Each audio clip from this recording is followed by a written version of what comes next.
नमो विष्णुपादाय कृष्णपृष्ठाय भूतले श्रीमते भक्तिवेदांत स्वामिनिति नामिने नमः।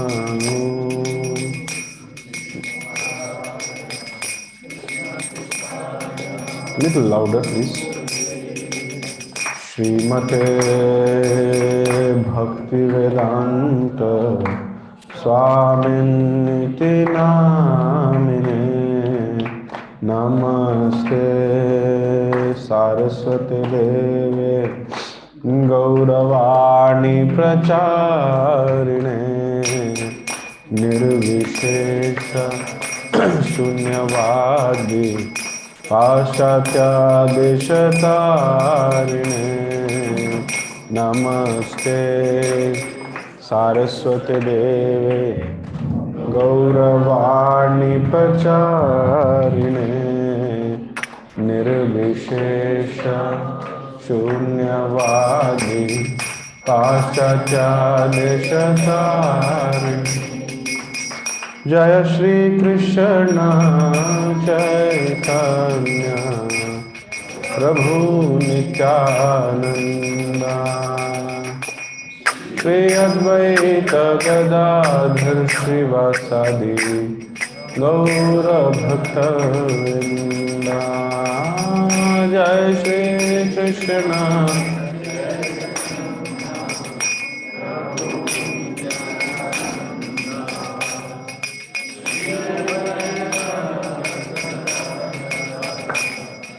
गौर भक्तवृंद जय श्री कृष्ण चैतन्य प्रभु नित्यानंद श्री अद्वैत गदाधर श्रीवासादि गौर भक्तवृंद जय श्री कृष्ण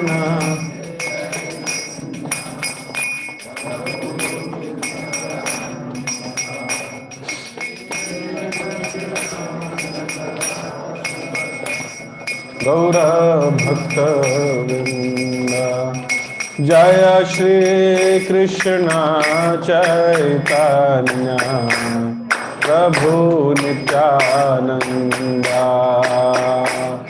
श्री अद्वैत गदाधर श्रीवासादि गौर भक्तवृंद जय श्री कृष्ण चैतन्य प्रभु नित्यानंद श्री अद्वैत गदाधर श्रीवासादि गौर भक्तवृंद हरे Krishna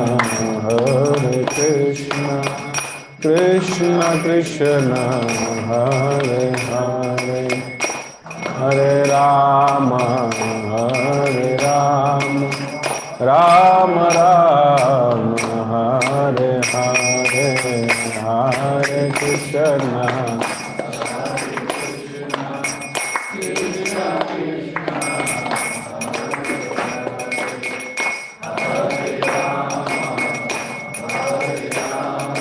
Ram Ram Hare Hare Hare Krishna Krishna Krishna Hare Hare Hare Ram Ram Ram Hare Hare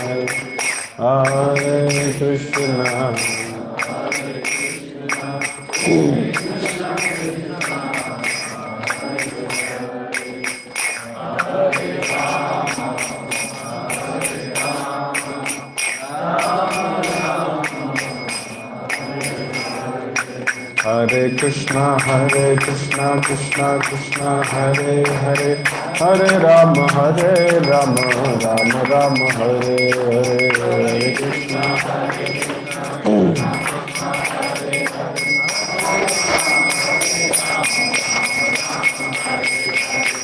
Krishna Krishna Krishna Hare Hare, Hare Ram Ram Ram Hare Hare, Hare Krishna Hare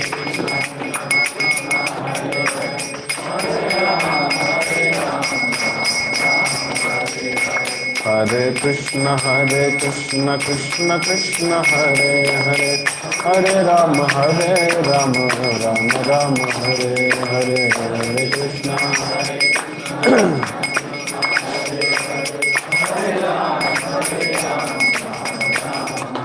Hare Krishna Hare Krishna Krishna Krishna Hare Hare, Hare Rama Rama Rama Hare Hare, Hare Krishna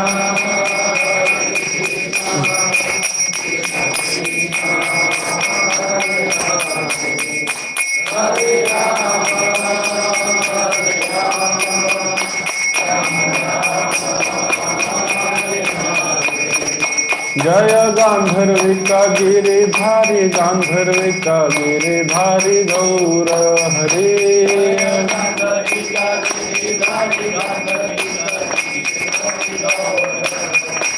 Jaya Lakshmi Narasimha Jaya Ananta Dev, Lakshmi Narasimha Jaya Ananta Dev,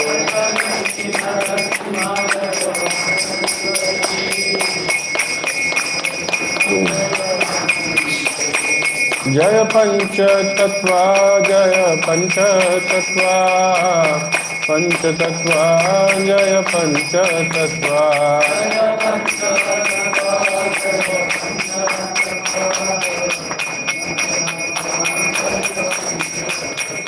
Jaya Jaya Prabhupada Prabhupada Prabhupada Jaya Srila Prabhupada Jaya Jaya Prabhupada.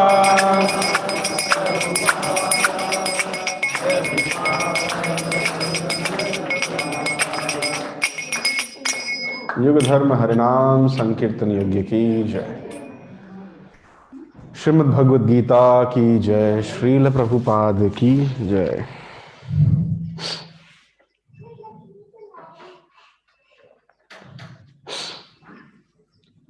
Hare Krishna.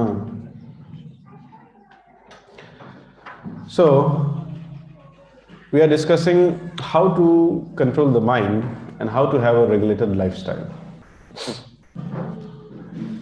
For those who were a little bit attentive and took notes in the previous session, can we quickly revise few points? What did we study in the previous session? A lot of question answers were there. But any conclusions? Do you remember any takeaways? One point.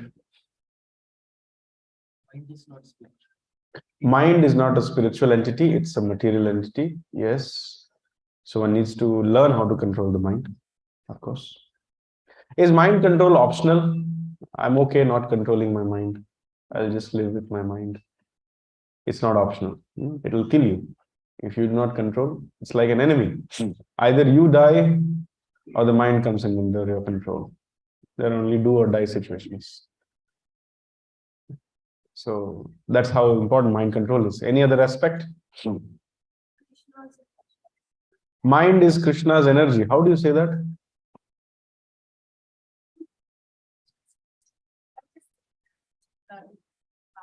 By the way, mind is Krishna's energy. It's inferior energy of Krishna. How do you say that? Sorry?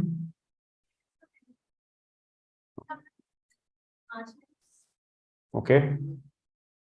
So mind comes under which? Internal, external, or marginal? Very good. Mind is a part of external energy of Krishna. Yes. Anything else you remember?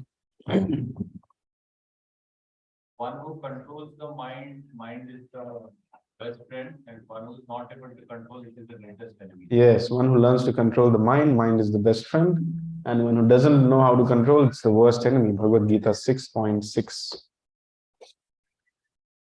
Okay, and We saw how difficult to control the mind is. Even great personalities like Arjuna faced difficulty.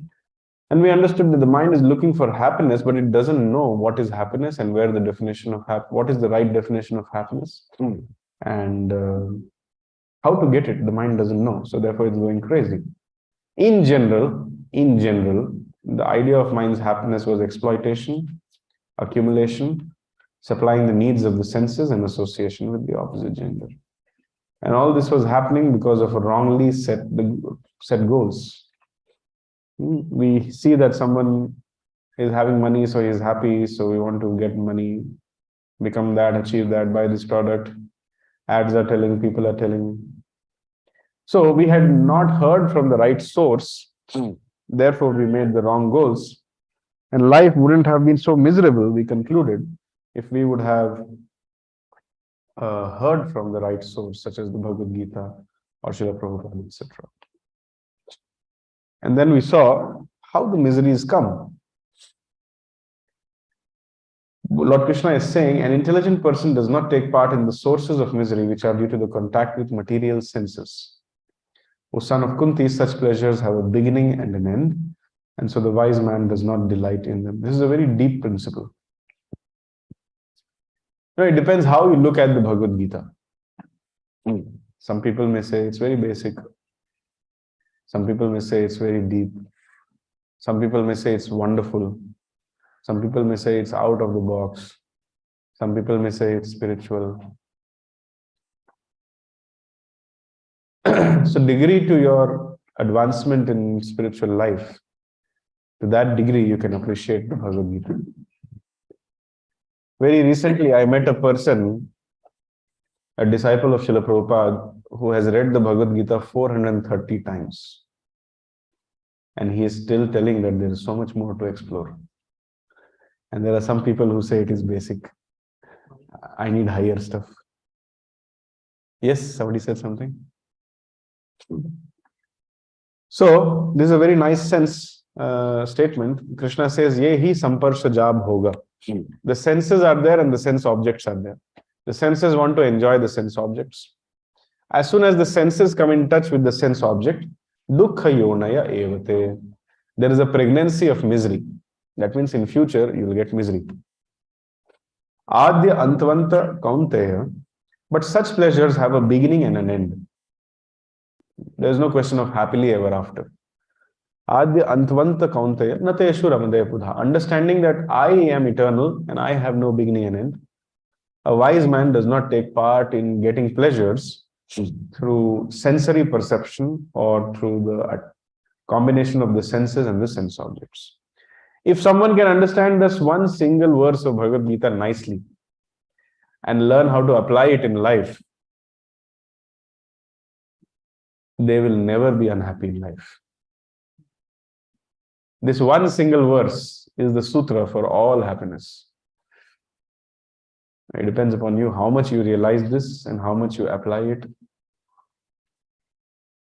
That which you repeat is what you remember. And that what you remember is what you meditate upon. And that which you meditate upon becomes your nature. So it makes a lot of sense to repeat this verse every day. You can just say this verse and try to remember the meaning of this verse. What is the advantage of learning the verses of Bhagavad Gita or any other scriptures as such? Why should we learn or memorize the verses? Any answer? What do you think? What is the benefit? See, one benefit is to show off. I know such verses. I am a Pandit. Any other advantage? In need of hour, you can correlate. Correct? In the need of hour, you can correlate with what? What is said in the Yes. So this is a very, very practical reason actually. When you memorize these verses, your intelligence becomes strong. Next time you want to do something stupid, the intelligence will tell you, no, Lord Krishna doesn't want it. This is not the right dharma, like that. Genesis action. Genesis of action, okay. insane. You tend to do it more, and then it in turn makes you, it's a vicious cycle. Yes, you are quoting the second chapter of Bhagavad Gita. Dhyayato vishaya pumsa sangasteshu upajayate sangat sanjayate kamat kamat krodho bhijayate. When you meditate on sense objects, that leads to attachment. Attachment leads to rise of lust. Lust leads to anger. Anger leads to bewilderment of intelligence. Anger leads to bewilderment. Bewilderment leads to loss of memory. Loss of memory leads to loss of intelligence. And loss of intelligence leads to stupid, sinful activities. So therefore, when you learn these shlokas, they are stored in your, in your heart. And Lord Krishna says that I am the Paramatma, and from me comes knowledge, remembrance, and forgetfulness. On a daily basis, if you read the shlokas, repeat the shlokas, according to Krishna, you are worshipping him through your intelligence. People worship Krishna through agarbatti also. But it is better to worship him through intelligence also. Both are valid, you can do both. But worshipping via intelligence is more fruitful. And then when you are in a difficult circumstance, automatically from within, the Paramatma will throw a verse. And then you'll get so much guidance from that verse. Anybody can try this and see. It really works. In the previous times, our ancestors and all the saintly people, scholars, they have been repeating these verses again and again and again. And they have found so much wisdom in it. So therefore, it makes sense to repeat this. So simply, if we can understand this 5.22, problems of our life will be solved. So till this much we had discussed in the previous session. Today we will see how to control the mind. What are the effects? Like how will you become? What will you become when your mind and senses are controlled? These two aspects. And then I will practically teach today, not just Bhagavad Gita verses, I will actually teach you how to control the mind. But before we begin to say today's session, I would like to offer this session and its discussion for the pleasure of Srila Prabhupada by chanting some pranam mantras. Om Ajnanatimirandhasya Jnananjana Shalakaya Chakshurunmilitam Yena Tasmai Shri Gurave Namaha Shri Chaitanya Manobhishtam Sthapitam Yena Bhutale Swayam Rupaha Kada Mahyam Dudati Swapadantikam Vandeham Shri Guroho Shri Yutapad Shri Gurun Vaishnavamscha Shri Rupam Sagrajatam Sahagana Raghunathanvitam Tam Sajivam Sadvaitam Savadhutam Parijana Sahitam Krishna Chaitanya Devam Shri Radha Krishna Padan Sahagana Lalita Shri Vishakhanvitamscha He Krishna Karuna Sindhu Dina Bandhu Jagatpate Gopesha Gopika Kanta Radha Kanta Namostute Tapta Kanchana Gaurangi Radhe Vrindavaneshwari Vrishabhanusute Devi Pranamami Haripriya वाञ्छाकल्पतरुभ्यश्च कृपा सिन्धुभ्य एव च पतितनां पावनेभ्यो वैष्णवेभ्यो नमो नमः। जय श्री कृष्ण चैतन्य प्रभु नित्यानंद श्री अद्वैत गदाधर श्रीवासादि गौर भक्त वृंद हरे कृष्ण कृष्ण कृष्ण हरे हरे हरे राम राम राम हरे हरे नमः ओम विष्णुपादाय कृष्ण पृष्ठाय भूतले श्रीमते भक्तिवेदांत स्वामिन्निति नामिने नमस्ते सारस्वती देवे गौरवाणी प्रचारिणे निर्विशेष शून्यवादी पाश्चात्य देशकारिणे मूकं करोति वाचालं पंगं लंघयते गिरिं यत्कृपातमहं वन्दे श्रीगुरुं दीनतारिणं परमानंद माधवं श्रीचैतन्य ईश्वरं हरि ओम तत्सत्।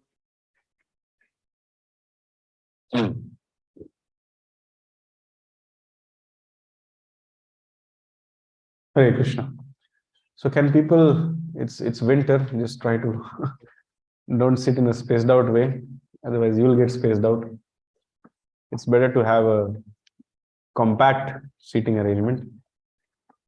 Devotees, Prabhuji, you make sure the seating arrangement is always compact. We need to sometimes push people.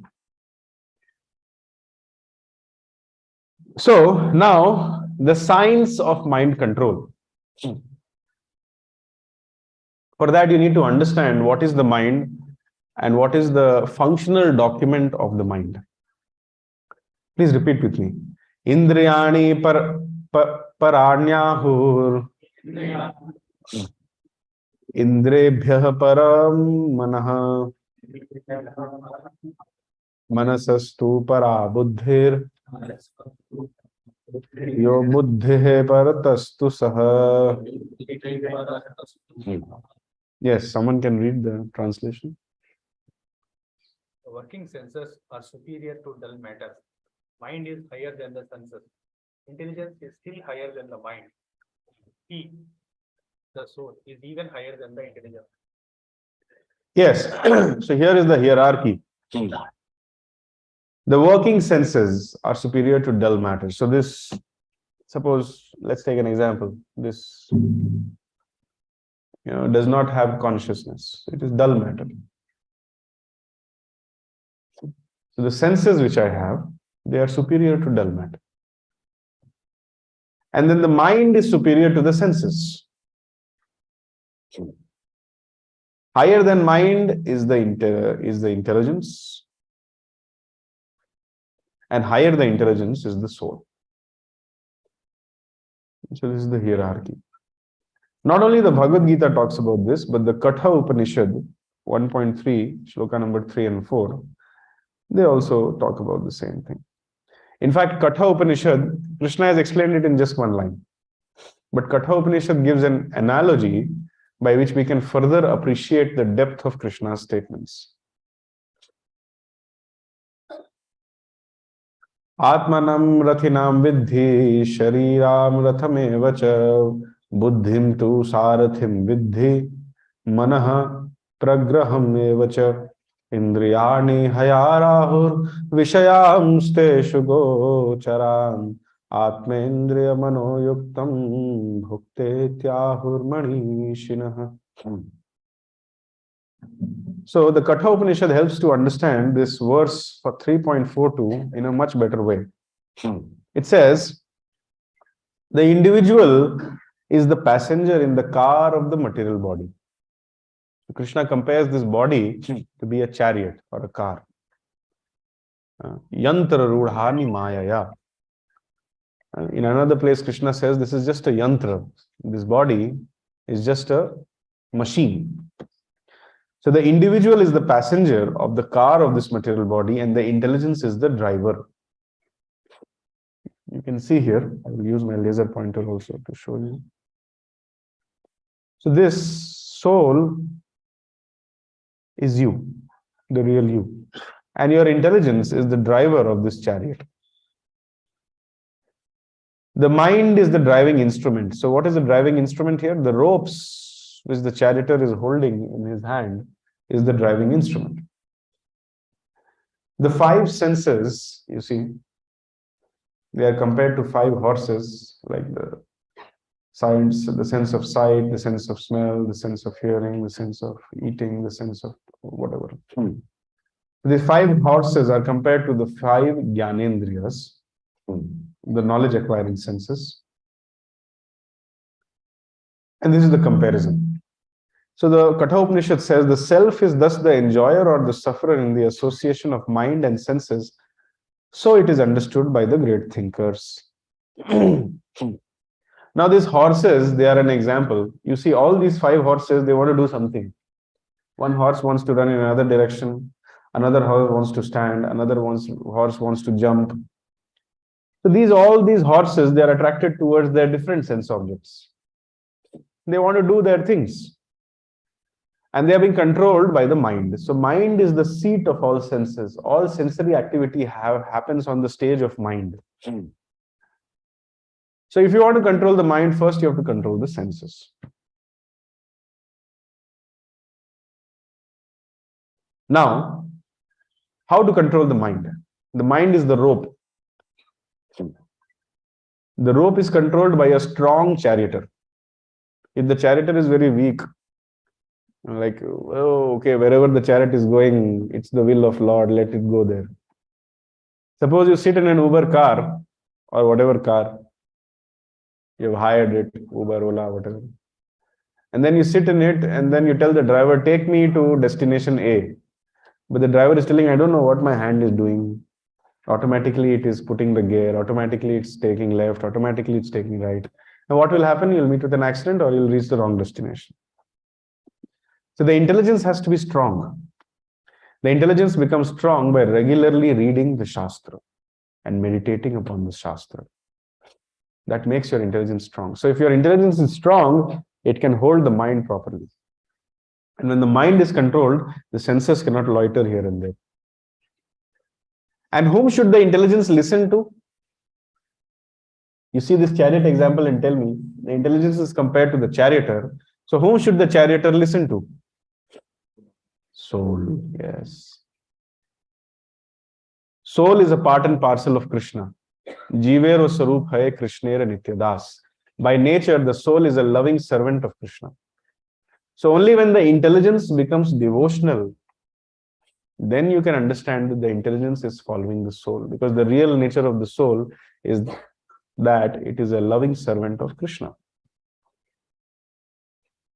See, intelligence can be misused also, no? Somebody made the atom bomb. Everybody is suffering now. For millions of years, everybody was happy, traveling on a horse or a bullock cart. Life was simple. It is said that when in Gokul, too many demons were coming. So the elder brother of Nand Maharaj, Upanand, he decided that it's time to leave Gokul and go to Vrindavan. Maybe it's full of forests, demons will attack less.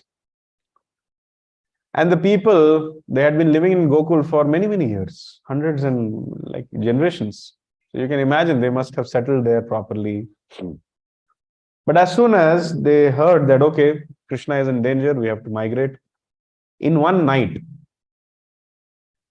they were ready to move. They did not call Sharma packers and movers. They did not go and withdraw their provident fund. They didn't sell their things on OLX. They didn't go to IKEA, check whether the place where I'm migrating an IKEA outlet is there or not. They didn't do all these things. On a bullock cart, how many things can come? Can you take your entire house in a bullock cart? You have to sit, little amount of food has to sit, your family members have to sit. And how much can the bull pull also? So it is needless to say, and we should understand that they were so detached and so much attached to Krishna that they took minimal stuff, they loaded on a bullock cart and left. And with that, they went to Vrindavan. So life was going like that. The Supreme Personality of Godhead liked to travel in a bullock cart. He used to use horses. But the people of Kali Yuga, they became extra smart. They thought these horses, they are putting dung here and there. They are urinating here and there. Not very good. Let's make cars. And then they made cars. So they, using their material intelligence, they tried to solve a seeming problem. And who will feed the horse? Sometimes the horse is little moody, may not want to travel. Let me invent a car. And now what is the result of that invention? The world has become a better place, right? It has become such a better place. Shri Gandharvika Girdhari Shriman Mahaprabhu ki jai, Srila Prabhupada ki jai. The world has become such a better place that if you go in a city like Delhi, and if you stay there outside full day, when you come home and when you spit, your spit is black in color. Such a nice place. No, sir, we are saving a lot of time by moving through cars. And then the time which you are saving, what you are doing in that time? Playing games. Not on mobile, but with life. So, these solutions created by the material mind, they are worse than the problems in itself. Do you agree with me? The solutions which the material mind has come up with, so-called scientific advancement, it is worse than the problems itself, which one was facing. And the problems which these so-called solutions have created cannot be solved by the same material intelligence. It needs spiritual intelligence.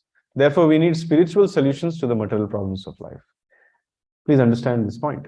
The material intelligence, why am I stressing on this point? That the intelligence has to listen to the soul. If the intelligence doesn't listen to the soul, it gets into the game of material advancement.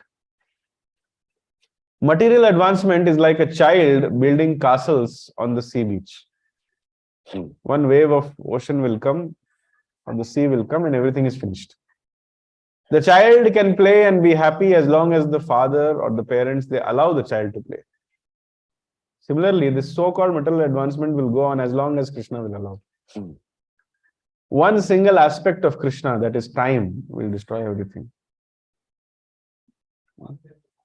So, the soul needs to talk to the intelligence, and the intelligence needs to oblige. We need to have spiritual intelligence. Otherwise, this material intelligence will simply distract us. The material intelligence will simply distract us and will help us to forget the real problems of life. What are the real problems of life? Can someone tell me? Yes, someone can tell me what are the real problems of life? There is some echo. Can you reduce the echo? Reverb. Hare Krishna. Yeah, what are the real problems of life? Poverty. Greed. Let's hear. Greed. Problems actually exist only in our mind. So if we stop overthinking, maybe many problems could be solved. Yeah. Is this your first class? One very famous politician once said that poverty is just a state of mind. You change your mind, poverty will go away. And he was so much backlashed for that statement. Wrong thinking. Wrong thinking. Getting old. Anger. Old age. See, I'll give you the definition of a real problem. The definition of a real problem is that it should be universal. It should happen to everybody. Number two, nobody should want it. And number three, there should be no solution yet to that problem. Then it can be called as a real problem. Now, let's take one by one. What was the first answer which came? Poverty. Is it a universal problem? No. Somewhat yes, because the income disparities faced so. Poverty is a universal problem in India. Will Mukesh Ambani agree that he is poor? I'm saying the problem is universal. It should happen to everybody without exception. Old age. One by one. Is poverty an actual problem? Is it universal? Okay. We agree that it is not a universal problem. I don't think that the President of India staying in 365 rooms in the Rashtrapati Bhavan is experiencing poverty. So poverty is not a real problem because not everybody is facing poverty. Some people are facing, some people are not facing. Therefore, it's not universal. Okay, any other problem? Greed. And happiness is like a very, very big, vague answer. Okay. Greed. Greed. Is everybody in the world greedy? Have you seen a non-greedy person? Okay. See, we are not even going to the second criteria. In the first criteria, only most of the problems are being. Okay, any other problem? Okay, old age. Let's discuss. Is old age coming to everybody universally?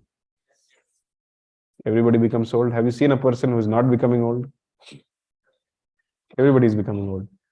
At least their digestive system will know that, yeah, at one point of time I used to be able to digest, now I'm not able to digest.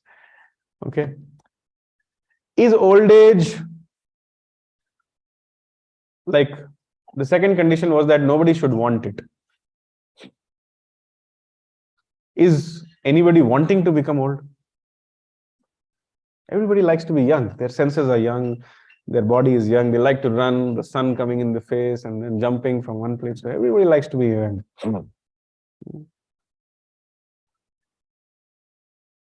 Has anybody been able to solve this old age problem till now? Now I've developed this anti-aging cream. When you put it, your face will glow as if you are 17 years old. Any cream, did it work till now? anti-aging and what and all they are developing. Did it actually work? They just keep changing the face of the advertisement. Earlier, the advertisement was being done by this heroine. Now she has become old, so hata ke ek naya heroine le aao. That is anti-aging. Even Hema Malini has become old. Can you imagine? This is the proof. Everybody has become old. So therefore, this satisfies all the three criteria. It is universal, nobody wants it, and nobody can solve it. So therefore, old age is a real problem. Any other example you give? Somebody said something else, traffic or something. Any other problem which you think is real? We can see, we can, it's a discussion, it's an interactive forum. Death, let's examine it. Is it universal? Have you met anybody who didn't die till now? Huh? Whom did you meet? Sorry? Did you meet him? Where is he now? Where is Savitri and where is Satyavan? Where are they? He escaped death once. He did not defeat death. Okay. So, first criteria, anybody, we say as sure as death. Death has to come to everybody. Now, is death, does everybody not want death? Does anybody want to die? Yes. People who are living. That is their weak state of mind. लोग बोलते हैं बुढ़ा मरता भी नहीं. So सुन के everybody wants me to die, so let me die. So that is a different problem. But does anybody want to die? Those who are telling they want to die, they have not faced death till now. When you'll see them passing stool and urine in the bed in the in the face of death, then you'll realize, no, they are saying I want to die, but when they'll face death, they don't know what death is.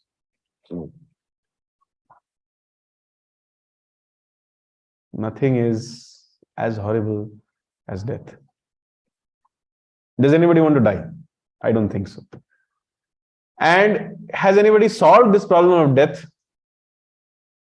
I used to read before many novels written by many people, Isaac Asimov and this, and so many theories.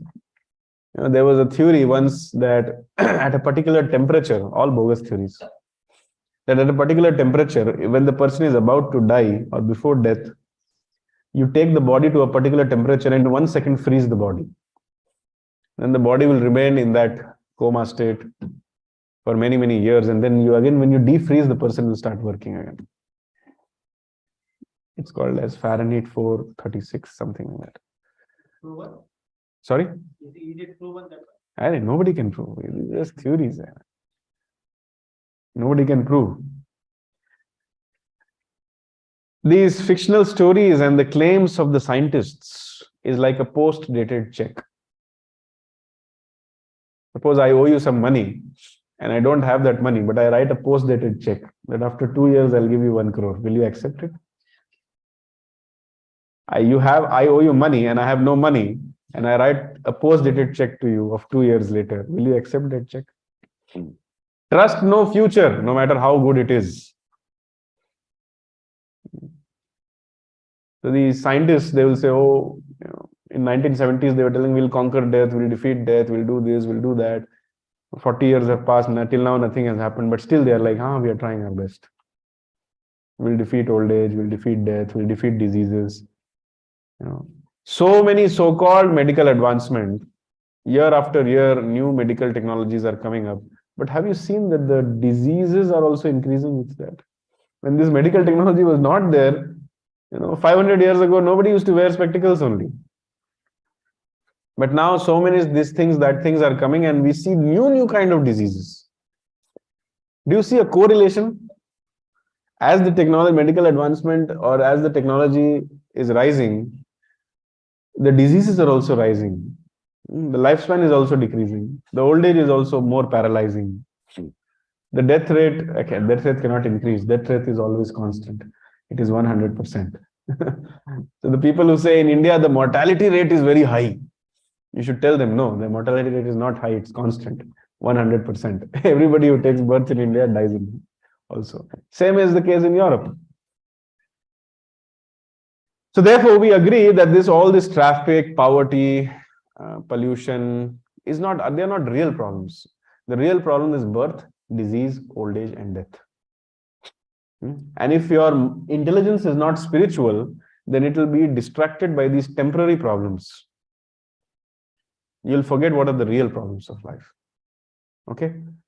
So here I end the first session, which I couldn't end in the previous class because of question and answers. So the solution to all these problems was hear from the right source. Spiritual life begins with Shravanam. One should read the Bhagavad Gita, chant the Hare Krishna Mahamantra. All this makes the intelligence strong. Following the 4 regulative principles makes your mind in alignment with the intelligence. Let not the ever demanding mind and ever dissatisfied mind ruin you. Engage your mind in the service of Krishna and the devotees of Krishna and become peaceful.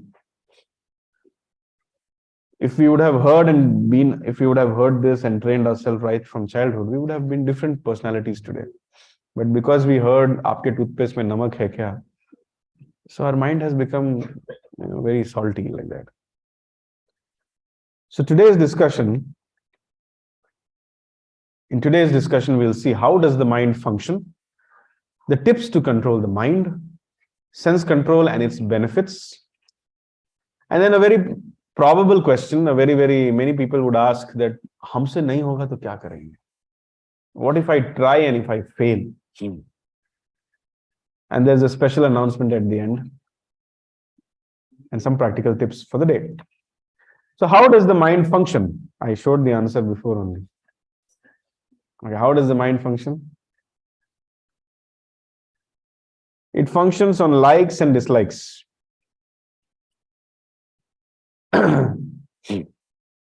Meaning to say, the mind does not think rationally. Is it sensible to jump from a building which is 10-story high? Is it sensible? Would you do that? But there are people doing it because they are being controlled by the mind. Suppose you are suffering from a serious disease, like suppose you are suffering from serious cough and cold. And then your mind is giving the idea, that ice cream, out of the world. No. Despite the problems, still there is a voice within which says, let's do it. There is another voice which is telling, don't do it. But then the mind wants what it wants. It just works on likes and dislikes. It's not rational. So that's how the mind works. It does not think whether it is good for you or bad for you, whether it is allowed in the scriptures or not allowed in the scriptures, whether it should be done or whether it should not be done. It just wants what it wants. How many of you have experienced this mind in your life? And you know it should not be done, but still you're doing it. That's the mind. So therefore, there are some social media platforms which only work on likes and dislikes. Therefore, you see the mind gets engaged there very nicely. Mind likes to be always on a flickering platform. That's why when things keep moving up, the scrolling thing is very nice to the mind. Have you seen that? Keep scrolling. Whole day you can keep scrolling. So some thoughts about this social media, which is gratifying our base natures and making our mind more and more fickle. Social media has done so much damage that it needs to be discussed. Do you think this social media is addictive? Do you think it triggers more sadness and less well-being? Do you think it forces you to compare your life with others? Do you think it leads to a mentally unhealthy state? Do you think your social media account, which you have so lovingly created, can make you or can push you into a cycle of jealousy and enviousness? Yes or no? No. Do you think that this social media will put you in some kind of a delusion and you'll keep thinking that it will help you, but actually it's not helping you. It's simply sucking all your time and productivity. Do you think? Do you think that you have a lot of friends on social media and very few friends in life? Actually, no friends in life. Do you understand or do you agree that having more friends on social media actually doesn't make you social? It makes you a loner. Do you agree? So these are some serious points. That's how the mind has been trapped in this social media. I'll give you an example and you tell me whether it is normal or not. I may have told it in earlier sessions, but I'll again repeat it. Suppose you start walking on the street and then all of a sudden you catch someone whom you don't know. And then you say, I'm very happy because I'm wearing this maroon sweater. And then that man is like, do whatever you want. And then you again go to the next person and then you again catch him and you tell him, you know what, I'm very happy. I ate dosa today. Then you again go to the next person, another unknown person. I'm very happy, you know. I woke up at 6 a.m. today. I'm very happy. And then you again find another person, you know what, I'm not feeling very good because the sun is directly on top of my head. What will you call such a person? Mad, right? This is exactly what you're doing on social media. You make a post. I'm very happy that I'm wearing a maroon sweater. Unknown people will come and like it and yeah, that's the way to do it. Next time you should try green. Yeah, whoa. And I'm very happy that I ate dosa today. Oh, which dosa was it? Ah, this, that. Share the recipe. And somebody will comment, today is Ekadashi. No dosas, please. The social media is, according to me, madness. Of course, you can use it for the right purpose also. There are many people on social media, you can use it for spreading the Bhagavad Gita also. But I see more than actually adding some advantage to the lives, it has actually made people slaves. So therefore, I'm not in favor of social media. I agree, social media is like a scalpel or a knife. It in itself is not bad or good. But I see that more people get addicted to social media. I have rarely met anyone who is not addicted to the social media account which they have. They lead an artificial life. So, yes, please. So I have made a neutral statement, by the way. Huh? Yeah. I agree with you, Bonnie. Or it does probably much more harm than good, right? But I look at Any technology is like that. Yeah. It has the ability to, most of the time it's actually negative, unfortunately. But it is the nature of human progress and how things are. The problem is especially with social media, especially when you're younger, you're much more educated easily, the things, it's very bad. But like you said, it is the same thing that allows you to say WhatsApp is no different than Instagram in my view, right? People sometimes spend $5 a day on it. But the same thing allows us to communicate. Correct. So it's about trying to at least have lots of boundaries which make most people have a challenge to. I spend 10 minutes on social media a day, 10 minutes. That's very good. Check what is there, that's it. Care about it. That's very good. Right? See, any technology is not good or bad. We are not against the machines. We are against the people having the habit of smelling these machines before sleeping.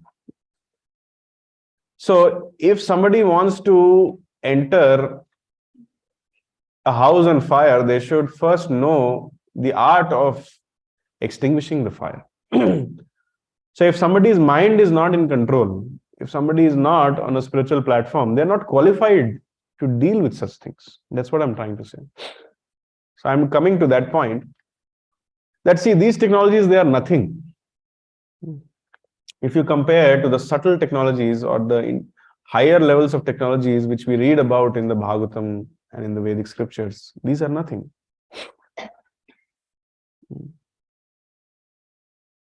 Sanjaya, sitting in Hastinapur, being blessed by Vyasdev, is seeing in the spiritual television of his heart the entire battlefield. How's that for a technology? And Sanjaya didn't get addicted to it also. And he repeated the verbatim, the Bhagavad Gita to Dhritarashtra. Sanjaya has not, we never find in Mahabharata that Sanjaya again went to Vedyaji, thoda ek din aur, wo fir se wo television chahiye heart mein, one day I want to see what my uncle is doing, what my auntie is doing, what my son is doing. No. So they were so much spiritually uplifted that they were qualified to use it. In fact, they were so much spiritually advanced that they always remained detached. So the goal of life is to use the technology in Krishna's service, but at the same time not get entangled with it. So how to do that? That's what we are discussing. Why we criticize these kind of social media things? Because right now, the people's mind is horribly not in control, and their mind has taken control of the people. So when you have a stomach disorder, we don't recommend you to eat pakoras. We recommend you to fast. If possible, eat only khichdi for the next 1 month. And then when you improve, and then when you are stable and good enough with your power of digestion, then you can indulge, but with precaution. So right now the state is that people are hopeless. Nobody can sit peacefully for 40 minutes also. What to speak of? So therefore we are saying that in the present times and circumstances, it is not useful. When we were children, we used to have a blackboard and the teacher used to write with the chalk. And then after every period, one child used to come and rub it. We learned so much. We could sit in our classrooms for 3 hours, 4 hours, regular continuous periods are going on, classrooms are. But nowadays they have brought in smart boards. So there is so much changing and moving things the children see on that board. So now their attention span has reduced to less than 5 minutes. It's called as attention deficit hyperactivity disorder, ADHD. 80% of any child most of the children who are born after 2005 or 2006, they are suffering from ADHD. Before that, nobody heard of ADHD. Now the National Board of Education is also thinking that they should reduce the examination hours from 3 hours to 2 or from 2 to 1.5 like that. I wrote a 4-hour examination also peacefully without even going to toilet. Can the present day generation students do that? So therefore, we are recommending that it is time for disengagement because the situation is really bad. So, thus the wise living entity's pure consciousness becomes covered by his eternal enemy in the form of lust, which is never satisfied and which burns like fire. So giving pleasure to the mind through social media or through any other thing is like pouring fuel in the fire.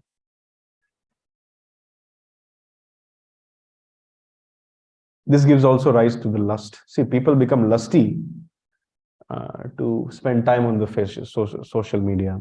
People become lusty to go for shopping. People become lusty to play games on various things. People become lusty to take intoxicants. They are just trying to appease their mind. The mind is telling them, look, you got scolded by your parents today and your parents are horrible.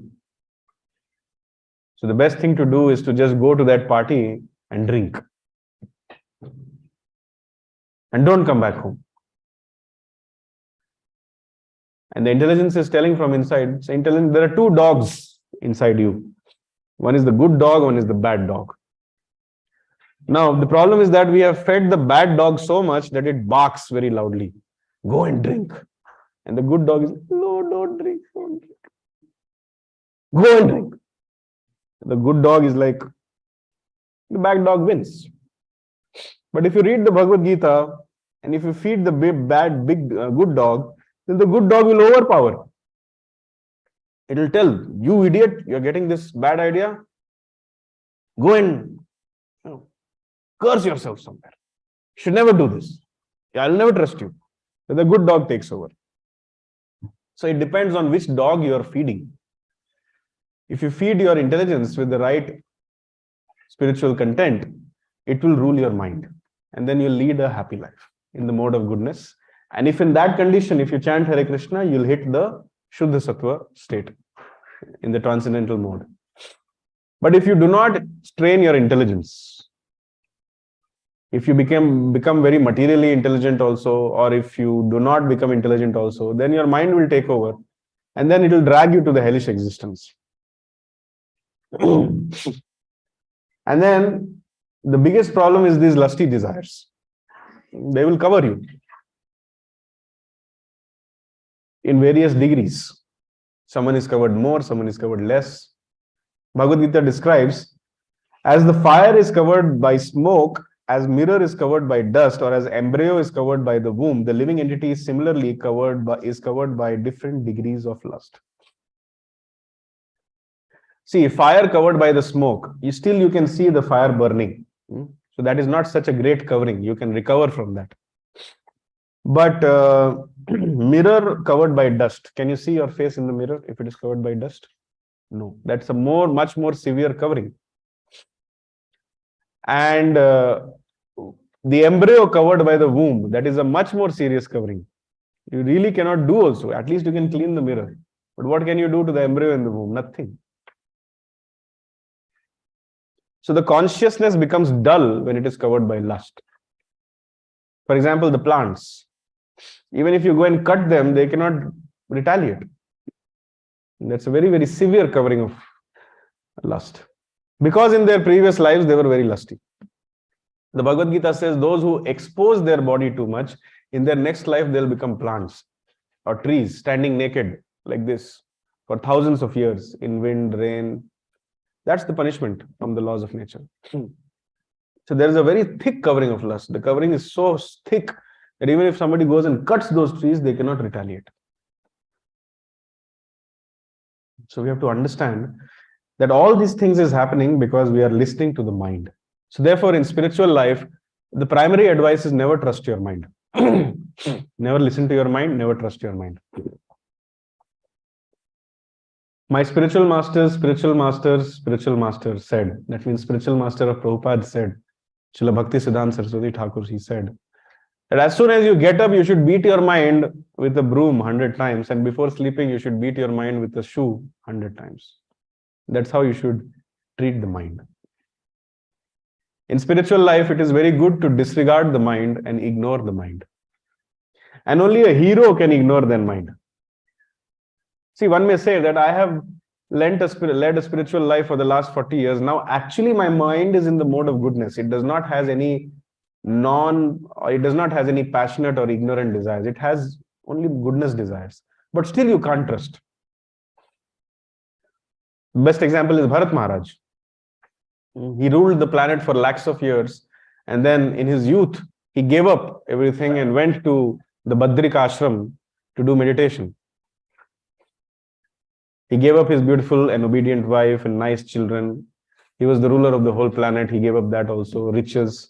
Now these kings, they were rich beyond our imagination. Okay, don't try to imagine. They were Raj Rishis. They could go to any part of the world and they could say, I want this, and they could get that. It was actually theirs.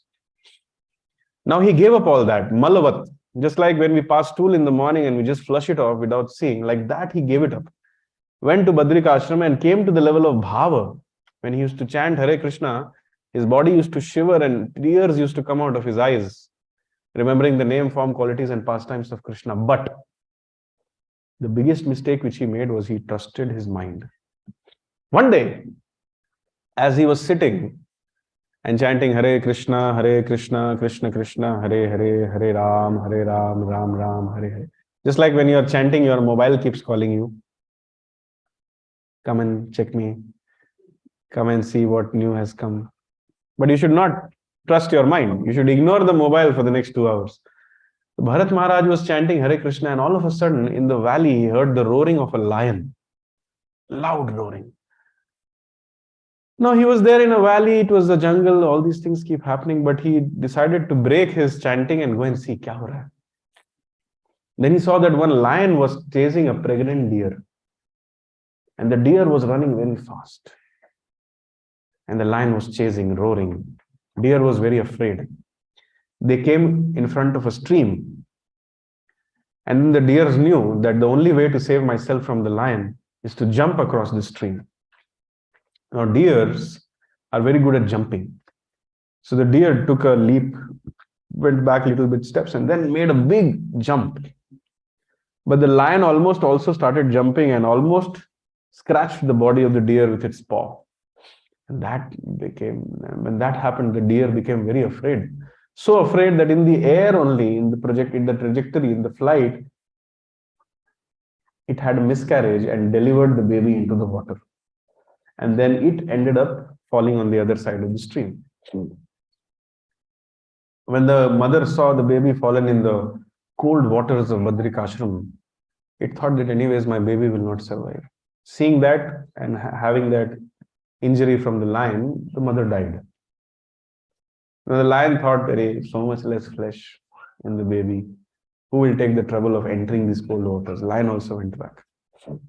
Now Bharat Maharaj was chanting Hare Krishna, Hare Krishna, Krishna Krishna, Hare Hare, Hare Ram, Hare Ram, Ram Ram, Hare Hare, Hare Krishna, Hare. He was not paying attention to his japa, but he was seeing all those things. He thought that now this baby deer is here, it is my responsibility to save.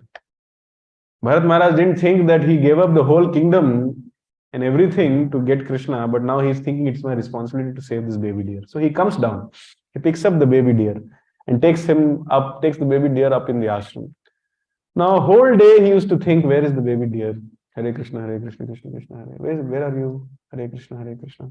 Did you eat? Hare Krishna, Hare Krishna, Krishna Krishna, Hare Hare. Come, eat. Ram, Ram, Ram, Hare Hare, Hare Krishna. Like that he was doing. He started ignoring his japa. He started ignoring his regular reading of Bhagavad Gita. He started ignoring his morning program and everything. It is said that even when he used to worship the deities of Krishna, he used to keep the deer on his shoulder and worship. He became so much attached to the deer that whenever he used to eat, he used to think of the deer. Has it eaten or not? Where is it? It's not coming. Maybe I scolded the deer. From last 2 days, it has not come here. Now, a person should be thinking from last 2 days, I have not been able to chant properly, but he was thinking, I have not seen the deer. Why was all this happening? Because he trusted his mind. And ultimately, at the time of death, Bharat Maharaj thought of that deer, and as a result of which he became a deer in his next life. Yam yam vapi smaran bhavam tyajatyante kalevaram tam tam evaiti kaunteya sada tad bhava bhavitaha. Bharat Maharaj, on whose name this whole country has been named as Bharat, became victim of the external energy of the mind, external energy of the Lord called Maya, simply because he trusted his mind. He thought that I am a liberated person now. Let me handle this. And then he became a deer. And then the pastime continues. He had to take another birth as Jada Bharat. And then, one mistake and 2 more lifetimes added. He was supposed to go back home, back to Godhead in that very lifetime. But because he trusted his mind and because he had no association of devotees,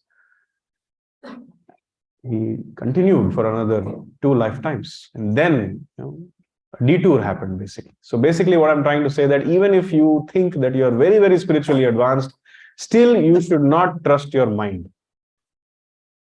That is the statement of Bhagavad Gita.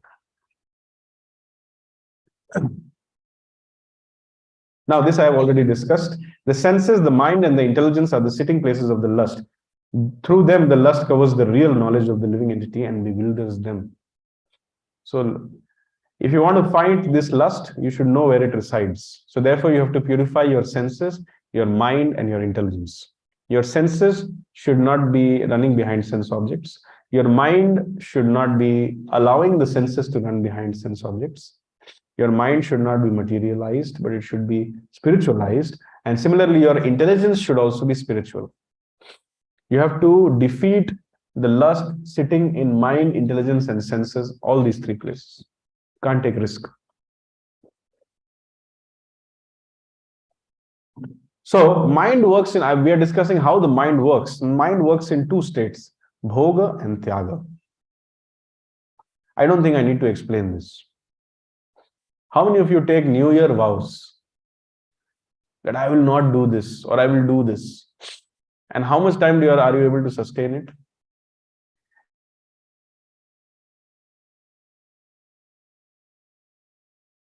It's not just happening to you, it's happening to everybody because of the flickering nature of the mind. This is called bhoga tyaga tendency. You decide that you will do bhoga. You will gratify your senses because that is happiness. And then you start gratifying, but you did so much of sense gratification that ultimately it led to frustration. So then you decided, oh, this sense gratification is not helping me. Let me give it up. Tyag. Sometimes people come in ISKCON temples, they're like, I want to become a sannyasi. What's the procedure? Direct sannyas. That is a tyag tendency. I want to give up the whole world now. But then, how long will that tyag last? Again, these desires will come. Because the heart is not purified. One does not have the transcendental knowledge. One does not have the blessings of the selfless devotees of the Lord. So this tyag or this renunciation will not last long. Again, they will be pulled in the bhoga. And then again frustration, because sense enjoyment leads to frustration. So again tyag, bhoga, tyag, bhoga, tyag. So life of a common man who is devoid of Krishna bhakti is like a pendulum. Bhoga and tyag. Carefully, with an unbiased mind, you analyze. Whole life is this only, pendulum. How I did sense gratification, how I stopped sense gratification, and how my mind gave another reason for sense gratification, then how I again stopped it, and how my mind gave another new reason for sense gratification, and how I stopped it. Some people will say, I didn't do any sense gratification. My whole life was for my family. I'm a very selfless person. After Jesus Christ, I'm the next selfless person. My whole life is meant for my family, my children, my spouse, my relatives. It is only for them. My earning is for them. My property is for them. Even if they throw 2 rotis in front of me, I don't mind. Let them eat nicely. This is called as extended selfishness. Selfish man is like, hey, how you are giving this roti? Make paratha. I am the breadwinner of the family. That is pure selfishness. Extended selfishness, and I don't mind whatever you give me. You people should eat nicely. Why this so-called man is not desiring that the whole world should eat nicely? Why is he thinking that my wife should eat nicely, my son should eat nicely, my relatives should eat? Why this word my is there? So those who are in this category, they should not think that they are very selfless and very renounced people. Great grasthas. No. They are selfish people only. Extended selfishness is there. So, what is the extension of me? My son is my extension. So I will not enjoy. I will sleep on the floor, but I'll put my son on the bed. I'll put AC in his room. I will suffer, but let him study nicely. They think this is some kind of tyag or renunciation. This is just extended selfishness. In fact, such people are more dangerous than people who are grossly selfish. At least the people who are grossly selfish, they are not in illusion. Am I speaking the truth or not? This is the sad state of the bhoga tyag tendency. It comes in various coverings, Sometimes you'll feel, oh, this man or this person has dedicated his life. Actually, they are doing bhoga tyag only. That's why Krishna says, you can repeat with me, Sarva dharman parityajya Mamekam sharanam vraja. Aham tvam sarva papebhyo mokshayishyami ma shuchah. That is why Lord Krishna is telling, my dear idiot, you don't surrender to anything or anyone. You surrender only to me. Give up all your so-called mental concoctions and other things and surrender unto me. Mam ekam sharanam vraja. Don't try to surrender to anything or anyone else. Don't surrender to some ideas of communism, socialism, thisism, thatism. No. Mam ekam. Surrender only to me, not to some demigod also. Sarva dharman parityajya. Abandon all varieties of mental concoctions and religions and just surrender to me, because you're a rascal. You don't know what to do in life. You're thinking you're very advanced. You're thinking you are a great economist. You're thinking you're a great scientist. You're thinking you're a great philosopher. But my dear, you are just an idiot. Sarva dharman. Give up all those engagements and just surrender unto me. Aham tvam sarva papebhyo mokshayishyami. I shall give you freedom from all sinful reactions. Ma shucha. Don't worry. I can take care of you. Only God can speak like this. The government or your boss cannot speak like this. So if we want to get rid of the bhog and tyag tendency, we have to surrender to Krishna. So now we discussed the nature of the mind and the problems which the mind has. Now the next step is, we are having a step-by-step discussion how to control the mind. How many of you are interested to know? Please raise your hand. Those who are not raising their hand, they are sleeping. Are you sleeping, sir? You want to raise your hand, sir? How to control the mind? The question is how to control the mind. Do you want to know, sir? Yes, please raise your hand. Some people, they, late. Sometimes you switch on a light, after some time it comes. So how to control the mind? Any suggestions, by the way? Let's hear from you. What are the various ways in which you can control the mind? Let me see if a right answer comes or not. Listen to the intelligence. Okay. Meditation. Association of devotees. That's more important to say. Yes. Sorry? Vedic scriptures, reading the Vedic scriptures. Do you want to specifically say which section of the Vedic scriptures? You want to? Very good. Say that specifically. Anything else? Surrender to Krishna. Surrender to Krishna. Chanting the Mahamantra. Very nice answers I'm getting. In a previous batch, people were answering like going for a morning walk and fasting and doing that 10-day detox and various like going on a juice diet and crazy things they were telling to me. So let's discuss how to control the mind. First of all, we should not be timid in this fight.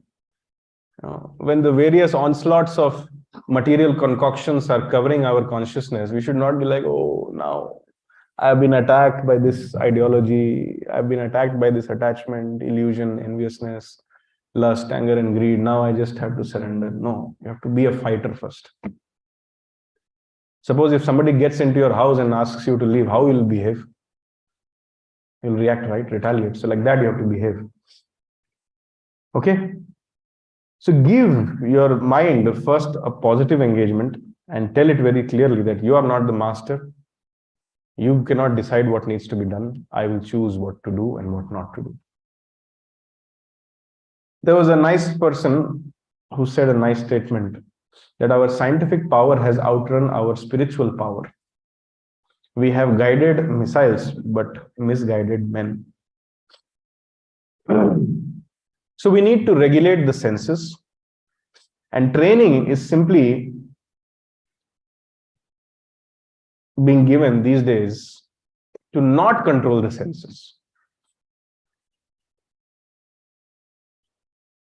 The training which is being given in the schools and universities is how to fill your belly. That's all. That's the most important thing. That is the most important thing. I'll give you an example. When I was in my college, there was a gang of boys who used to be very troublesome. One day that boy went and broke the glass shield of the principal's car only. It's a very serious issue. The principal came to know and he called the boy. And then he asked, "What are you up to? Who do you think you are?" This boy was very proud. Hey, I'm the leader. I can do whatever I want. I was not happy. Water was not coming in the morning, so I just broke your cars. The principal said, "Okay, you're here to study, right?" "Yeah, I'm studying." "No, we will test you. How much you're studying." So that boy was put to a test. The boy passed that test also. And then he became a whole hero in the college. Yeah, the principal wanted to throw him out. He put him to a test. He couldn't throw him out. He's our leader. He's our, what do you call, outlaw.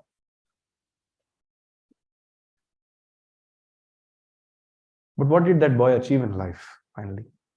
Did he become happy by doing this? Did the people become more sense controlled and did they become good character, or did they become more disciplined in life by making that boy a hero? I'm telling my own story, by the way. One gets nothing by setting wrong examples in life.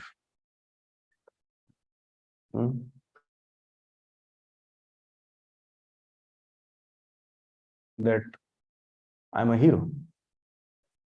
Even an elephant can fill its belly, that ant is filling the belly, that lizard is filling the belly. So filling the belly cannot be a criteria. In Kali Yuga, anybody who can fill his belly and will fill the belly of his family nicely is the greatest man. One should fall at the feet of that man and worship him. Oh, he can maintain his family so nicely. Wow, great man. No, that is not the criteria of being great. So we are being trained how to not be regulated. We are being trained how to have a bad character. We are not being trained what is the purpose of life. There is no emphasis on controlling our senses and controlling our mind. So therefore, we need to regulate. We need to give up bad things and cultivate good habits. Otherwise, this statement is very true. We have outrun our spiritual power, our scientific. See, anything which outruns your spirituality, anything which puts spirituality into the backdrop is a very, very serious problem, actually. You take the example, India at one point of time was called as Sone ki Chidiya, or the golden bird. Why at one point of time the whole world was attracted to India? Every traveler wanted to come to India. Every kind of activity used to happen in India. All different students were coming to India to study. Why was that happening? Because India was very spiritually advanced. They were not attracted to the mines and minerals and the spices, strictly speaking. They were attracted to the great spiritual wealth which was residing in India. Now, since the time spirituality declined, nobody is interested to coming to India. When they come, they say India is not a safe place. All these kind of dirty place, poor country. So as long as our spiritual power is overpowering our so-called economic development, scientific development, civic amenities, we are safe. But as soon as these things, they put spirituality into the backdrop, or they help one to forget spirituality, everything is finished. It's like giving a knife in the hand of a child.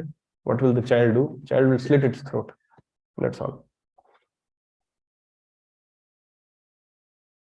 So there is no possibility. Now, we are discussing how to control the mind. This is another segment or another angle. There is no possibility of once becoming a yogi, Arjuna, if one eats too much or eats too little, sleeps too much or does not sleep enough. Now, I am discussing about spirit soul. We are discussing about deep aspects of spiritual life. How come this eating, sleeping has come into the picture? How is this related to mind control? If I eat too much or eat too little, if I sleep too much or sleep too little, how does it affect my mind? First of all, does it affect my mind? Yes. So therefore, Krishna brings this angle that if you eat too much or eat too little, you cannot focus your mind. Similarly, if you sleep too much or sleep too little, you cannot focus your mind. Although these are not strictly spiritual subject matters, but because they affect the mind and because they are very important to regulate, I'm talking about regulation. See, no university will teach you this. Krishna will teach you that you need to regulate. Only when you regulate, you can become a proper human being. So do I need to explain this? What happens if you eat too much? I think everybody has experience. What happens? Sleep, sluggish. It's like a mixer grinder in which you have filled to the top and then you're trying to move it. What happens? It will not function properly. Grinding will not happen properly. Grinding will happen only properly when you fill the mixer grinder half with the substance you want to grind and then 1/4 with the water content, and then you start the mixer. Correct? Then it will grind properly. Similarly, stomach is like that. Srila Prabhupada said in one lecture that one should eat only half his stomach. And then 1/4 of the stomach should be filled with water. And 1/4 of the stomach should be remaining empty for the circulation of air. If anybody will do this, they will never fall sick. Can you get my laptop charger? Similarly, one who eats too little, what will happen? Weakness, diseases, tuberculosis, and things like that. You know what is the main cause of diabetes? It's not sugar, it's overeating. You have a particular quota. Now that quota varies. I cannot say 2 rotis is the quota. It's different for different people. So you have to understand what is the prakriti of your body, and you have to understand what is the right amount for your body, and you have to understand that that is your quota and you have to not transgress it. The main cause of diabetes is overeating. This is a very simple sutra which our ancestors, they knew very nicely. They never used to overeat. Similarly, undereating will lead to diseases like tuberculosis. Similarly, too much sleep, what it makes you, what it gives you? Lethargy, laziness, craziness, madness, etc., etc. Less sleep, what it does to you?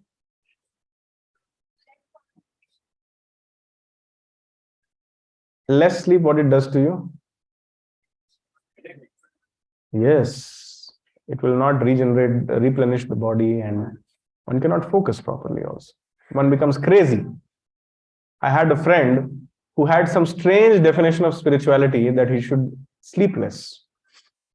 At one point of time, he became crazy. He had to be admitted into the hospital. Then I showed him this verse of Bhagavad Gita. He said, "Oh, I missed it."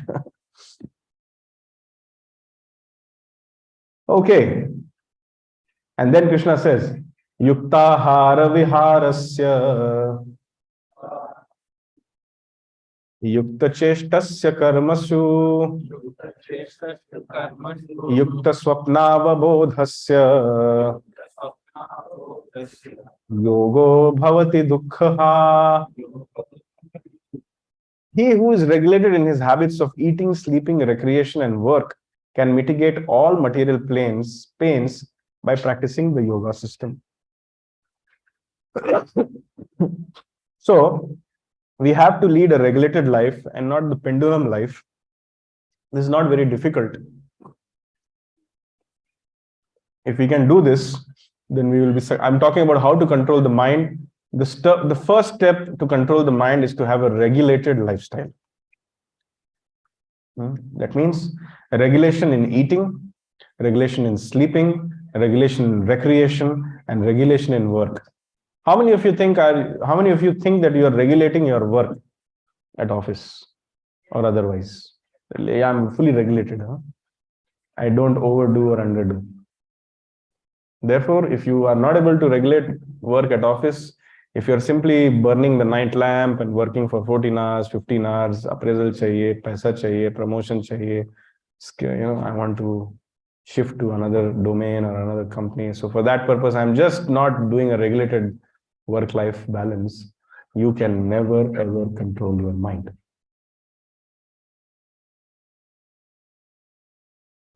Similarly, if you are not sleeping enough or sleeping too much, if you are indulging too much in recreation, some people, when the weekend comes, they become completely, it's like their personality changes. Split personality ho jata hai.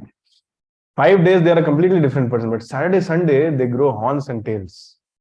They live life, as if their life is larger than life only. But then when Monday comes, the reality comes crashing on their head. Same is the concept of vacations. People go for vacations. They're leading a miserable life, but vacation, they'll go to Thailand or Paris or Kulu, Manali. And then in the vacation, so much extravagance, this, that, doing that, eating this, eating that. And then when the money gets over, they come back. And the reality.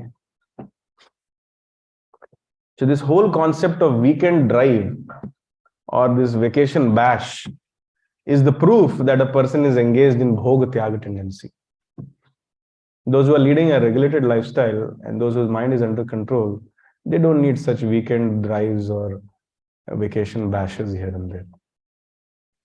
Of course, they will also go, but their vacations will not be. Their vacations will be to Vrindavan, Jagannath Puri, Mayapur. Their vacations will be, let's go and distribute some Prabhupada's books. Let's read the Bhagavad Gita. That is their vacation. Matchitta madgata prana bodhayanta parasparam tushyantascha mam nityam kathyanti charamanti cha. The devotees of Krishna, they always rejoice unlimitedly simply by sitting together and discussing the name, form, qualities and pastimes of Krishna. This is such high taste and this is such high beauty that one will forget all the false artificial beauty of this world and one will relish unlimitedly. So we are telling you how to control the mind and how to lead a regulated lifestyle. And we are presenting some verses which are of practical importance. We are giving you practical tips for a divine life. How many of you are appreciating that we are giving you practical tips for a divine life? Please raise your hand. Size? Science. Yeah, it's a science. So the key is now coming. I told you how to control your mind. I told you how to lead a regulated lifestyle. But the Ramban or the ultimate sutra to mind control is now coming in the next verse.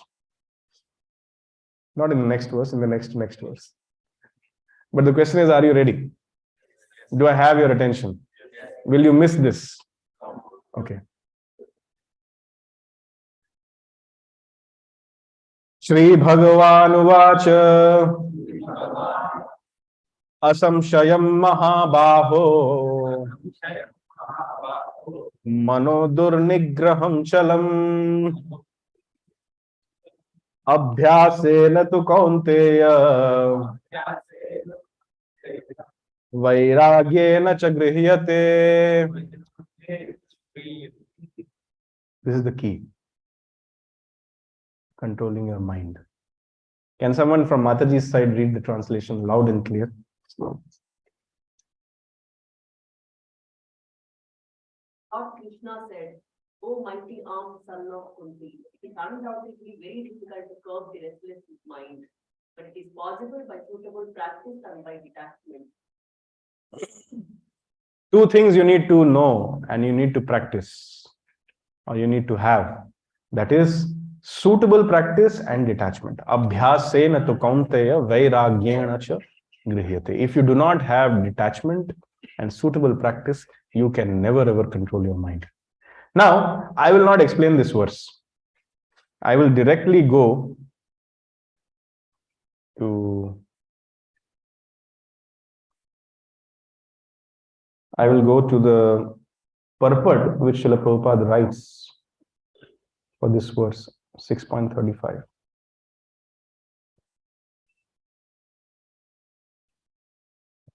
I will share my screen. Give me a minute.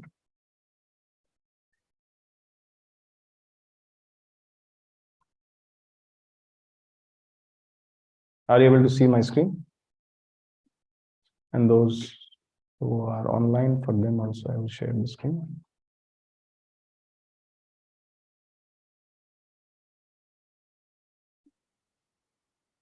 Just see. Why I'm reading this directly from the Bhagavad Gita, so that you can appreciate that how much more relishment you will experience if you read these purports written by Prabhupada for these verses.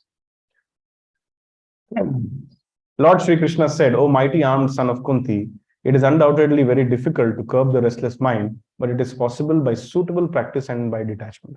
What is the meaning of suitable practice and what is the meaning of detachment? Only the acharyas can help us to understand. Let's read the purport. The difficulty of controlling the obstinate mind, as expressed by Arjuna, is accepted by the personality of Godhead. So Krishna is a perfect counselor. He first appreciates the problem. That yes, this problem is serious. Arjuna feels, yeah, okay, I'm not the only person. I'm not a hopeless case. So first, he agrees that this is a problem. And then he says, but at the same time, he suggests that by practice and detachment, it is possible. What is that practice?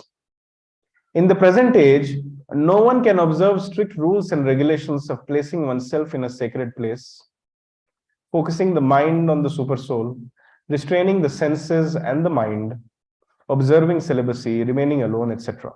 So these things Krishna told earlier in the Dhyan Yoga chapter. Krishna told you do these things, but Arjuna said, I can't do. So in this age of Kali Yuga, it is very difficult to do these things. By the practice of Krishna consciousness, however, one engages in 9 types of devotional service to the Lord. The first and foremost, we are talking about suitable practice. Please listen. The first and foremost of such devotional engagements is hearing about Krishna. This is a very powerful transcendental method for purging the mind of all misgivings. We are talking about suitable practice. The most suitable practice is Shravanam. Hear about Krishna. The more one hears about Krishna, the more one becomes enlightened and detached from everything that draws the mind away from Krishna. By detaching the mind from activities not devoted to the Lord, one can very easily learn Vairagya. Just see, Prabhupada is giving one short solution. He's telling that just go on listening about Krishna. Automatically, that is the best practice also. And automatically, this will lead to Vairagya also, detachment. You do not need to artificially try to become a Vairagya. No, you just go on hearing about Krishna, automatically you will become detached. Now, see, now people may say, what is this Vairagya which you are talking about? Prabhupada explains. Vairagya means detachment from matter and engagement of the mind in spirit. I repeat, Vairagya means detachment from matter and engagement of mind in spirit. That means right now the mind is engaged in matter, you remove from material things and you engage it in spiritual things. That is called detachment. See, if you are there in this room, and if I ask you to go out of this room, you need to find some other room to go, right? If you are living in an apartment, and if I come and tell you leave this apartment, you need to find some other apartment to go in. You can't just come and say and live under the tree, under the cow shed. Is it possible? So similarly, right now the mind is attached to material things. You are removing the mind from material things, but the mind's nature is to be always attached. So where should it be attached? You have to give it some other attachment. So that is called Vairagya. Vairagya or detachment means removing my attachment from material things and increasing my attachment towards Krishna. Did you understand this point? Detachment is nothing else but removing or decreasing my attachment to material things and increasing my attachment to Krishna. Always remember this, never forget this. You can repeat with me. Vairagya means detachment from matter and engagement of the mind in spirit. Now I'll read. Impersonal spiritual detachment is more difficult than attaching the mind to activities of Krishna. Now, some people are Mayavadis, they are impersonals. God has no form, no name, no qualities, no nothing. What is God? God is like some Brahma Jyoti, and I have to just think about that Brahma Jyoti. It's very difficult to meditate like that. It is very difficult to get attached to something which has no form, name, qualities, and pastimes. It's very difficult.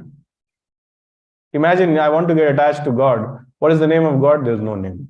What is the form of God? He has no form. What are the qualities? No, he has no qualities. What are the pastimes? No Leela. How many of you will be attached to that? There's no possibility of getting attached to it. So detachment means you have to, impersonal spiritual detachment is more difficult than attaching the mind to the activities of Krishna. This is practical because by hearing about Krishna, one becomes automatically attached to the Supreme Spirit. This attachment is called Paresh Anubhava. Para means something which is beyond this world. Isha means God. Anubhava means experience. Joining these three words, it becomes Paresh Anubhava, which is spiritual satisfaction. It is just like the feeling of satisfaction of a hungry man. Very important. Now you see how beautifully the Acharya is helping to understand you by giving a very suitable analogy.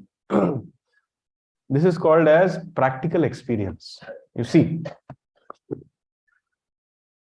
it is just like feeling of satisfaction a hungry man has for every morsel of food he eats. The more one eats while hungry, the more one feels satisfaction and strength. Similarly, by discharge of devotional service, one feels transcendental satisfaction and the mind becomes detached from material objectives. It is something like curing a disease by expert treatment and appropriate diet. Hearing the transcendental activities of Lord Krishna is therefore expert treatment for the mad mind, and eating the foodstuff offered to Krishna is the appropriate diet for the suffering patient. This treatment is the process of Krishna consciousness. Now, do you think you really understood this meaning of Bhagavad Gita verse? Did you understand? If I just told Vairagya, Abhyasena Takanteya, Vairagyena Chigriyate. Abhyasena Vairagya. But in this purport, you actually understood what is that suitable practice, hearing about Krishna. How does it help? Because it takes my mind away from material things and increases my attachment to Krishna. And then automatically, because I'm attached to Krishna, I become detached from other things. So Vairagya comes. And how will I feel? How to test, Prabhuji, whether I'm actually advancing in my Abhyas and Vairagya? Yes, you can test. You will feel transcendental satisfaction and your mind will become more and more detached. If by chanting of Hare Krishna, your detachment is not coming and you are not feeling satisfied but frustrated all the time, that means there is some problem. You're doing some offense. So you can test practically. The proof of the pudding is in the eating. You need not need a certificate from ISKCON Kanamangala that I have finished the Gita course and now I need not show my face in the center again. You'll come to know on your own that yes, I'm advancing. So therefore, I should do more service. I should hear more, read more, chant more, associate more, do more book distribution, do more prasadam distribution, do more Harinam Sankirtan. That is the proof of your advancement. Okay? So I encourage all of you to take your personal copies of Bhagavad Gita and read it. Until you read it, you will be reading only the verses. Some people only like to, what can I say? Only like to recite the verses, but they do not know the beauty which is there in the purports. How would have you ever understood the meaning of this verse? What is Abhyasena Tukanteya Vairagyena Chigrihate? You would have gone to some matha to practice Vairagya. But here Prabhupada tells you, just go on hearing about Krishna, you will become the topmost Vairagi sitting at your home only. Therefore, I am telling, take the Bhagavad Gita, read the purports. This purport of Srila Prabhupada combines the inputs of many acharyas. What Ramanujacharya has told, what Madhvacharya has told. Everything is combined in these purports. This is called Guru Shishya Parampara. So now we have understood how to control the mind. Now the next question comes is, when I will control my mind, what will be the effect of it? How much will it damage my life? Roji, mind control ho gaya. Suitable practice आ गया, वैराग्य आ गया. अब क्या? अब forest जाना पड़ेगा क्या? Will I start hating everybody? Or will everybody start hating me? This is the answer. Yoga yukto vishuddhatma vijitatma jitendriya sarvabhutatma bhutatma kurvannapi na lipyate. Please read the translation. You read. Swamiji, yes. One who what is devotion, who is pure and pure soul and who controls his mind and senses is dear to everyone. And everyone is dear to him. So always what a man is never Entangled. So you see, if you control your mind and if you control your senses, you become very attractive. And you are dear to everyone and everyone is dear to you. Isn't that what everyone is aspiring for? So when you become suitably practiced and when you get the vairagya, you become very dear to everyone and everyone becomes dear to you. This is the effect of sense control. If you control your mind and the senses, this is the effect. Everybody will love you and you will love everybody. How many of you want to achieve this? Therefore, you have to practice Krishna consciousness and you have to chant Hare Krishna, Krishna Krishna, Hare Hare, Hare Rama, Ram Ram. Do you know what is the most attractive thing in this world?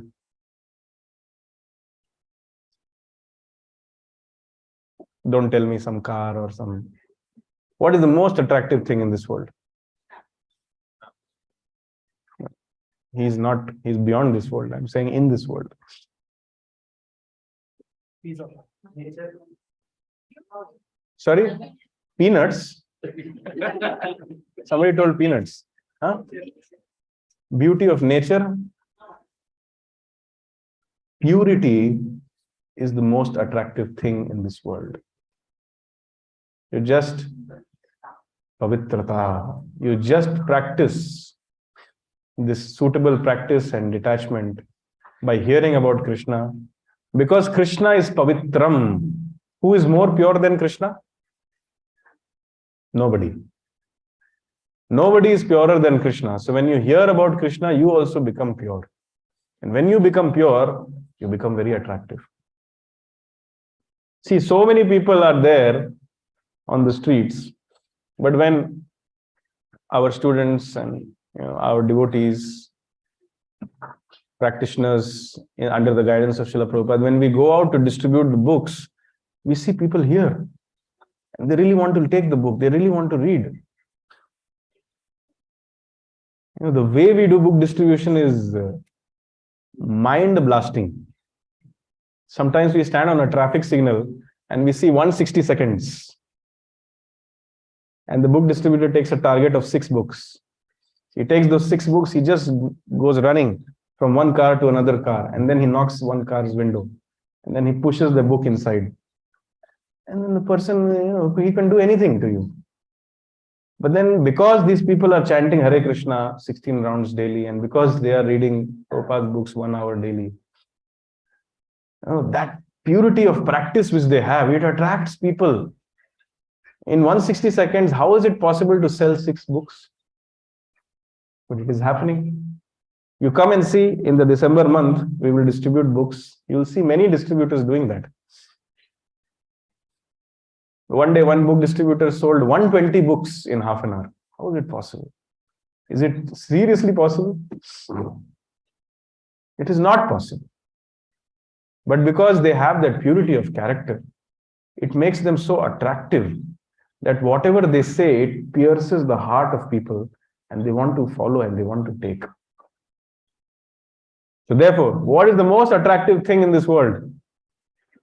So if you become pure, you will become dear to everyone and everyone will become dear to you. I will sing a very nice verse which is called as the Shad Goswami, which is one of the verses of the Shad Goswami Ashtakam.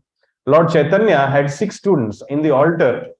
After the photo of Radha Krishna and Chaitanya Mahaprabhu, on your left, you will see, my left and your right, you will see Narsimhadev.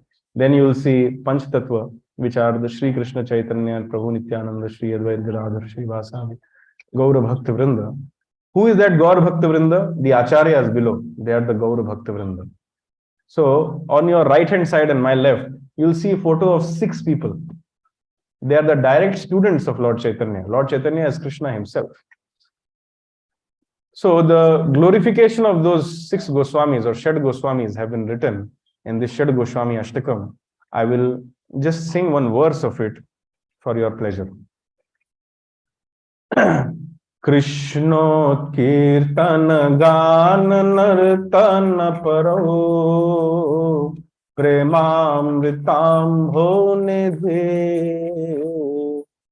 Dhira Dhira Jana Priyo Priya Karo Nirmatsaro Pujito Shri Chaitanya Kripa Bharo Bhui Bhuo Bharavahantarako Vande Rupa Sanatano Yabhat Yugo Shri Jiva Gopalato Vande Rupa Sanatano Raghu Yugo Shri Jiva Gopalato. So please listen to the translation of this Shad Goswami Astakam.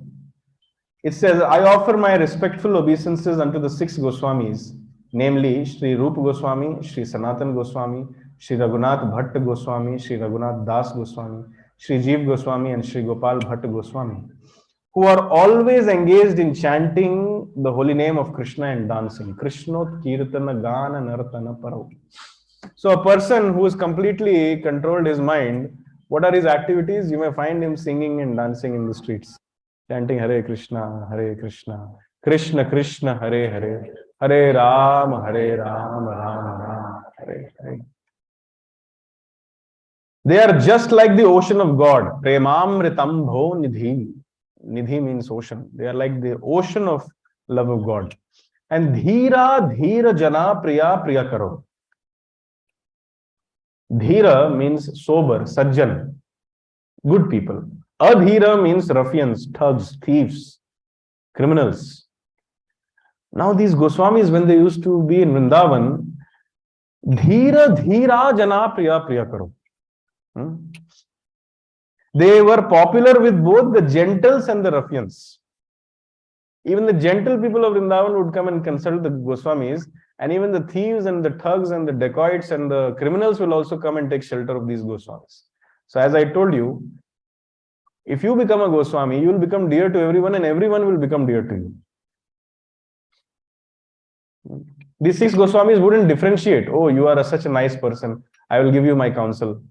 Arey, you are a criminal. Why you came here? Get lost? No. And the criminal also used to feel, nobody understands me, but the Goswamis will understand him. The devotees of Krishna will understand him. The dhira dhira jana priya priya karo. They are like the ocean of love of God, and they are popular with both the gentle and the ruffians. Why? Because they are not envious of anyone. Nirmat sarau pujita. They have no envy against anyone in their heart. Whatever they do, they are all pleasing to everyone, and they are fully blessed by Lord Chaitanya. Thus, they are engaged in the missionary activities meant to deliver all the conditioned souls in the material universe. Shri Chaitanya Kripa Bharau Bhuvi Bhuho Bharavahantarako.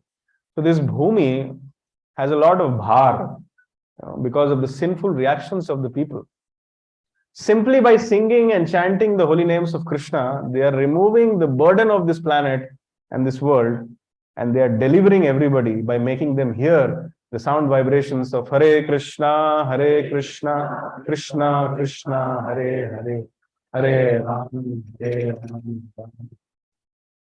We are talking about mind control and regulated lifestyle. This is the great spiritual wealth which awaits you if you become mind controlled and regulated in your lifestyle, primarily by chanting the Hare Krishna Mahamantra. Right now, one may be thinking only about themselves, their body, or their extended body, that is the family. But if you chant Hare Krishna, the whole world will become your family. And then you will be thinking about how to deliver the whole world and not just yourself and your extended self. Okay? So that is the great spiritual wealth. How many of you want to actually chant Hare Krishna every day? Please raise your hands. How many of you are actually chanting every day? Yes. Those who are not chanting, please start chanting. That is my Guru Dakshina. I'm not asking for any money or anything from you.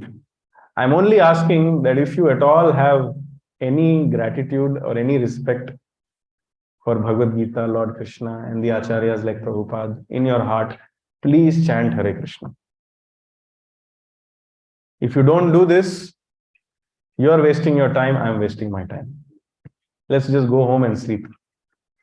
Millions of years of lecturing, if it cannot result in the chanting of Hare Krishna, then everything is a waste of time. So please, I beg, I fall at everyone's feet here and I beg you, please chant Hare Krishna Mahamantra at least 2 rounds, 2 to 4 rounds daily. Then I can guarantee that you will become a Goswami one day and you will understand the meaning of Vasudhaiva Kutumbakam, or how the whole world is your family. Until this happens, you will always remain a miserly man and your mentality will continue to be like a dog. Until you become a Goswami, you cannot be a Mahatma. And let me put it very straight. One who is not a Mahatma is a Duratma. There is no fuzzy logic here. That I am 60% Mahatma, 40% Duratma. No. Either you are a Mahatma, a great devotee of Krishna, or else you are a Duratma, Hiranyakashipu. That's all. There's no question that I'm a good person. I'm not a devotee of Krishna, but still I'm a good person. No, it is not possible. Because if you're not a devotee of Krishna, then you are a servant of Maya. You're a devotee of Maya. And Maya will make you dance. It will make you dance like this. And then you'll keep dancing. Whole life, lifetime after lifetime, you'll keep dancing. And only inauspicious things will happen. So I end today's session by giving you the practical tip of the day of how to control your mind. I call it as heating the frog. Disclaimer, no frogs have been harmed by me till now. In any of the Gita course sessions or in the past or in the future. But I'm just explaining this as a concept. For example, if you take a frog and if you put the frog in a pan and if you start heating the pan, what will happen? The frog will jump out. But if you slowly increase the flame, initially nothing, then very little, then very little, then very little. Slowly, if you increase the flame, what will happen? The frog will not jump out and will remain in the pan. So that is the process of mind control, heating the frog. The first step to mind control is don't do drastic changes. Hey, I'm waking up at 8 o'clock from tomorrow, Prabhuji 3:30. I become very angry when I hear such statements. And why are you hurting yourself? This consciousness of being a loser and a failure is already overpowering your mind, and from tomorrow you want to do 3:30. No, if you're waking up at 8, make it 7:45. 7:45, then make it 7:30. Then make it 7:15. Like that, you progressively march ahead. And then, see, you're trying to remove the negativity, but you need to have spiritual power with you. Without that spiritual surcharge and without that spiritual power, you cannot overpower the negative forces which your mind is summoning. So what is that spiritual power? Constant practice of chanting Hare Krishna Mahamantra. Always go on chanting, whether you are successful, unsuccessful, whether you are good state or bad state, whether the weather is good or whether the weather is bad. whether you have nice relationship with your spouse or your spouse is harassing you, whether your boss is harassing you or whether your relatives are harassing you, whether your son listens to you or doesn't listen to you, whether your daughter listens to you or not listens to you, whether your son becomes a rock star or whether your son becomes a brahmachari. In all conditions, just go on chanting Hare Krishna, Krishna Krishna, Hare Hare, Hare Rama, Hare Rama. Then you can do anything. Third, have a schedule. That means have a regulated lifestyle. You should have fixed time for eating, fixed time for sleeping, fixed time for recreation, and fixed time for work. Work should be done only in this slot. Recreation should be done only in this slot. Sleeping should be done only in this slot. And eating should be done only in this slot, in this way. This schedule is very important for mind control because Krishna has said. And then you have to progress. You can't, Prabhuji, I'm chanting 2 rounds and I meet you after 1 year. Prabhuji, abhi bhi 2 rounds ho raha hai, without fail. You have to progress. See, the Maya Shakti of the Lord is like a secretary. She always wants to constantly check. Are you seriously interested in Krishna or not? So she will devise greater and greater tricks. If your practice of Krishna consciousness is not deepening and further advancing, then you will be swept away by Maya. Just like Bharat Maharaj. His job was to go deeper and deeper in bhakti, but at one point of time he thought, I'm spiritually advanced. I'm satisfied. Maya took him through a deer. So similarly, you should always be progressing on the path of spiritual. You cannot become satisfied. Prabhuji, I've already read the Bhagavad Gita 2 times. Enough. No, you have to read the 3rd time. You have to chant more. You should have a guide. You should confidentially reveal your mind to someone and ask questions confidentially and take guidance. Like, Prabhuji, this is the situation. This is happening. I'm not able to chant. What should I do? Prabhuji, this is going on. I'm not able to understand what Prabhupada is saying. Prabhuji, this is the problem. I'm, getting this. I'm not able to read. I'm not able to hear. Oh, you should take guidance. Even Arjuna took guidance. And lastly, you should read the scriptures.